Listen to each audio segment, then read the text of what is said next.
Hi hello friends, ಎಲ್ಲರಿಗೂ ನಮಸ್ಕಾರ. ಇವತ್ತಿನ ರೆಸಿಪಿ ಬಂದು ಆಲ್ರೆಡಿ ನಿಮಗೆ ಗೊತ್ತಾಗಿದೆ, ಪಾಲಕ್ ಪನ್ನೀರ್ ಹಾಗೆ ಕಾಜು ಮಸಾಲ. ಸಿಂಪಲ್ಲಾಗಿ ಮಾಡ್ಕೊಬಿಟ್ರೆ ಪರೋಟ ಹೊರಗಡೆಯಿಂದ ತರಿಸ್ಕೊಂಡು ತಿನ್ಬೋದು. ಮುದ್ದಿಗೆ ಏನೇನು ಸಾಮಾನು ಬೇಕು ಅಂತ ನೋಡೋಣ. ಇಲ್ಲಿ ಒಂದು 3 ಈರುಳ್ಳಿ, ಹಾಗೆ ಚಕ್ಕೆ, ಲವಂಗ, ಜೀರಿಗೆ, ಗಸಗಸೆ ಇದ್ದರೆ ಹಾಕ್ಕೊಳ್ಳಿ. ಹಸಿಮೆಣ್ಸಿನ್ಕಾಯಿ ಖಾರಕ್ಕೆ ನೋಡಿ ತಗೊಳ್ಳಿ. ಇದು ರುಬ್ಬೋದಕ್ಕೆ ಬಾದಾಮಿ ನೆನೆ ಹಾಕ್ಕೊಂಡಿದ್ದೀವಿ, ಒಂದು 7-8. ಹಾಗೆ ಒಂದು 5-6 ಟೊಮೊಟೊ, ಕೊತ್ತಂಬರಿ. ನಂತರದಲ್ಲಿ ಮಸಾಲೆ ಪದಾರ್ಥಗಳು ಅಂದರೆ ಅಚ್ಕಾರದ ಪುಡಿ, ಧನಿಯಾ ಪುಡಿ, ಗರಂ ಮಸಾಲ.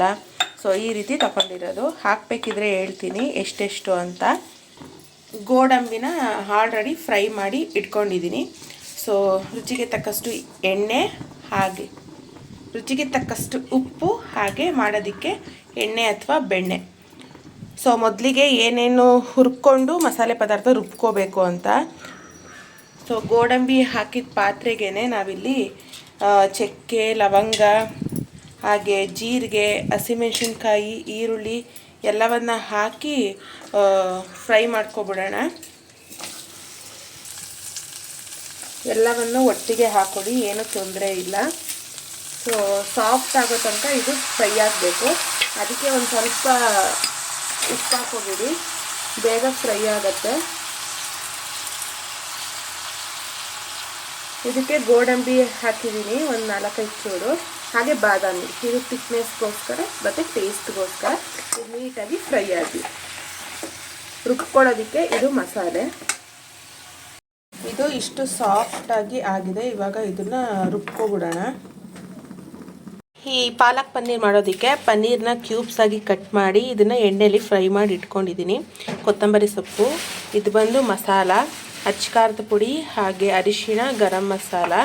ಇದು ಬಂದು ಪಾಲಕ್ ಸೊಪ್ಪನ್ನ ನೀರಲ್ಲಿ ಬೇಯಿಸಿ ಅದನ್ನು ಪೇಸ್ಟ್ ಮಾಡಿ ಇಟ್ಕೊಂಡಿದ್ದೀನಿ. ನಂತರದಲ್ಲಿ ಟೊಮೊಟೊ ಪ್ಯೂರಿ, ಟೊಮೊಟೊನ ಜಸ್ಟ್ ಹಸಿದಾಗಿ ನೈಸಾಗಿ ರುಬ್ಕೊಂಡಿರೋದು. ಹಾಗೆ ಶುಂಠಿ ಬೆಳ್ಳುಳ್ಳಿ ಪೇಸ್ಟು, 1-2 ಈರುಳ್ಳಿ, ಮಾಡೋದಕ್ಕೆ ಬೆಣ್ಣೆ. ಸಿಂಪಲಾಗಿ ಮಾಡೋಣ ಬನ್ನಿ. ಒಂದು ಪಾತ್ರೆಗೆ ಬೆಣ್ಣೆ ಹಾಕೋತೀನಿ. ನಿಮ್ಗೆ ಎಷ್ಟು ಬೇಕು ಅಷ್ಟು ಬೆಣ್ಣೆನ ಹಾಕೊಳ್ಳಿ. ಇವಾಗ ಇದಕ್ಕೇನೆ ಶುಂಠಿ ಬೆಳ್ಳುಳ್ಳಿ ಪೇಸ್ಟು, ಈರುಳ್ಳಿ ಹಾಕಿ ಫ್ರೈ ಮಾಡ್ಕೊತೀನಿ.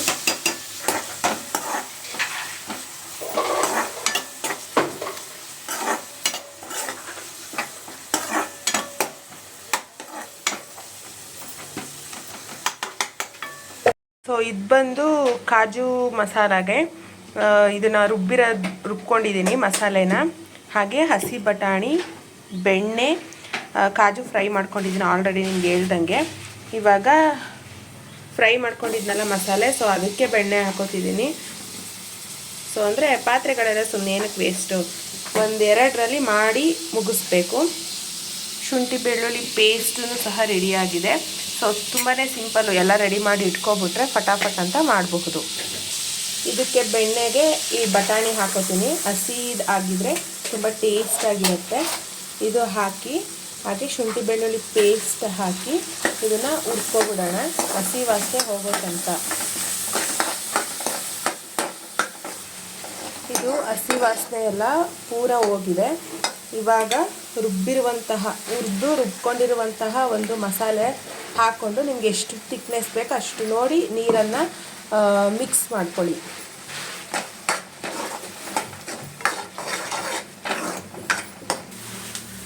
ಸೊ ಇದಕ್ಕೆ ಎಷ್ಟು ಬೇಕಷ್ಟು ನೀರನ್ನು ಹಾಕ್ಕೊಂಡಿದ್ದೀನಿ. ಇದಕ್ಕೆ ಇವಾಗ ಮಸಾಲೆ ಪದಾರ್ಥಗಳನ್ನ ಸೇರಿಸ್ಕೊಳ್ಳೋಣ. ಸ್ವಲ್ಪ ಅರಿಶಿಣ ಅಂದರೆ 1 ಟೀ ಸ್ಪೂನಷ್ಟು, ಹಾಗೆ ಅಚ್ಕಾರದ ಪುಡಿ 1 ಸ್ಪೂನಷ್ಟು, ಅಂದರೆ ಮಾಮೂಲಿ ಸ್ಪೂನಷ್ಟು ಹಾಕ್ಕೊಡಿ. ಖಾರಕ್ಕನುಗುಣವಾಗಿ ನೋಡಿ ಹಾಕ್ಕೊಡಿ.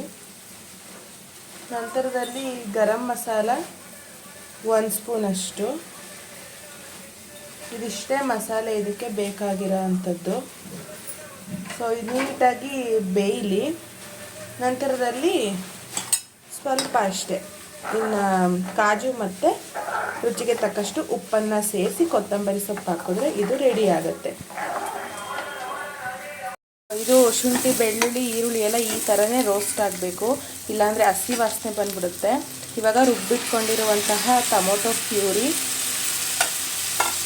ಹಾಕಿ ಚೆನ್ನಾಗಿ ಫ್ರೈ ಮಾಡ್ಕೋಬೇಕು. ಇದು ನೀಟಾಗಿ ಹಸಿ ವಾಸನೆ ಹೋಗಬೇಕು. ಇದಕ್ಕೆ ಅಚ್ಚಕಾರದ ಪುಡಿ ನಿಮ್ಮ ಖಾರಕ್ಕೆ ಅನುಗುಣವಾಗಿ ನೋಡಿ ಹಾಕ್ಕೊಳ್ಳಿ, ಎಷ್ಟು ಕ್ವಾಂಟಿಟಿ ಮಾಡ್ತೀರಾ ಅದ್ರ ಮೇಲೆ. ಇಲ್ಲಿ ನಾನು ಮಾಡ್ತಿರುವ ಮಸಾಲೆ ಎರಡೂ ಸಹ 4-5 ಜನಕ್ಕೆ ಆಗುತ್ತೆ. ಅದು 4 ಇದು 4 ಜನಕ್ಕೆ ಆಗುತ್ತೆ. ಹಾಗೆ ಅರಿಶಿನ ಪುಡಿ, ನೆಕ್ಸ್ಟ್ ಬಂದು ಗರಂ ಮಸಾಲ.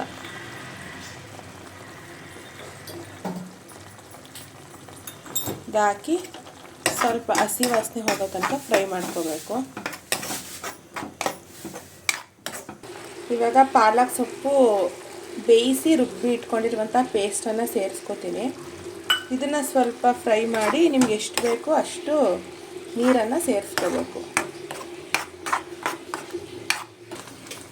ಇದಕ್ಕೆ ಎಷ್ಟು ಬೇಕಷ್ಟು ನೀರನ್ನು ನೋಡಿ ಹಾಕ್ಕೊಡಿ. ಹಾಗೆ ರುಚಿಗೆ ತಕ್ಕಷ್ಟು ಉಪ್ಪು ಹಾಕ್ಬಿಡಿ. ಇದು ಒಂದು ಕುದಿ ಬಂದ ತಕ್ಷಣ ಪನ್ನೀರ್ ಸೇರಿಸಿದ್ರೆ ಇದು ರೆಡಿ ಆಗುತ್ತೆ.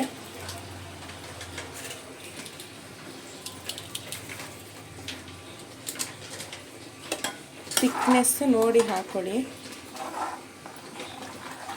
ಸೊಪ್ಪೆಲ್ಲ ಹಾಕಿರೋದ್ರಿಂದ ಗಟ್ಟಿ ಬರುತ್ತೆ, ಸೊ ಸ್ವಲ್ಪ ತೆಳ್ಳೆ ಇದ್ರೂ ಪರವಾಗಿಲ್ಲ. ಇದು ಬೇಯ್ತಿದೆ. ಫಸ್ಟೇ ಮಸಾಲೆಗೂ ಉಪ್ಪು ಹಾಕಿದ್ರಿ, ಇವಾಗಲೂ ಉಪ್ಪು ನೋಡಿ ಹಾಕ್ಕೊಳ್ಳಿ. ಚೆನ್ನಾಗಿ ಬೇಯಲಿ. ಆದ್ಮೇಲೆ ಅದೇ ಥಿಕ್ನೆಸ್ ಬರುತ್ತೆ. ಸೊ ಇದಿಷ್ಟು ಪರ್ಫೆಕ್ಟಾಗಿ ಆಗಿದೆ. ಸೊ ಇದಕ್ಕೆ ನಾವಿವಾಗ ಹುರಿದು ಇಟ್ಕೊಂಡಿರುವಂತಹ ಗೋಡಂಬಿನ ಸೇರಿಸ್ಕೊತಾ ಇದ್ದೀನಿ. ನಂತರದಲ್ಲಿ ಮೇಲ್ಗಡೆ ಕೊತ್ತಂಬರಿ ಸೊಪ್ಪು.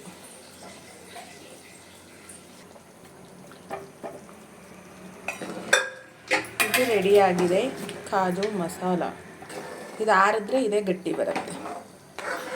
ಉಪ್ಪು ಹಾಕಿರೋದ್ರಿಂದ ಇನ್ನೆರಡು ಕುದಿಸ್ಬಿಟ್ರೆ ರೆಡಿ. ಇದಕ್ಕೆ ನಾವಿಲ್ಲಿ ಮೊದಲೇ ಫ್ರೈ ಮಾಡ್ಕೊಂಡಿರುವಂತಹ ಪನ್ನೀರನ್ನು ಹಾಕೋತಾ ಇದ್ದೀನಿ. ಸೊ ಇದು ಬೆಣ್ಣೆಲಿ ಫ್ರೈ ಮಾಡಿ ಇಟ್ಕೊಂಡಿರೋದು. ಹಸಿದು ಹಾಕೋಬಹುದು, ಬಟ್ ಅದೇ ಬೇರೆ ಥರ ಟೇಸ್ಟ್ ಬರುತ್ತೆ, ಇದೇ ಬೇರೆ ಥರ ಟೇಸ್ಟ್ ಬರುತ್ತೆ.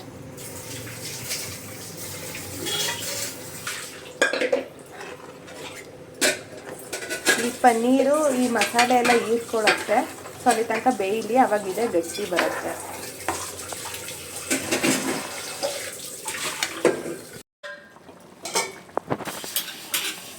ಸೊ ಇದು ನೀಟಾಗಿ ಬೆಂದಿದೆ, ಇದು ರೆಡಿಯಾಗಿದೆ. ಗ್ಯಾಸ್ನ ಆಫ್ ಮಾಡ್ಕೊಬಿಡೋಣ.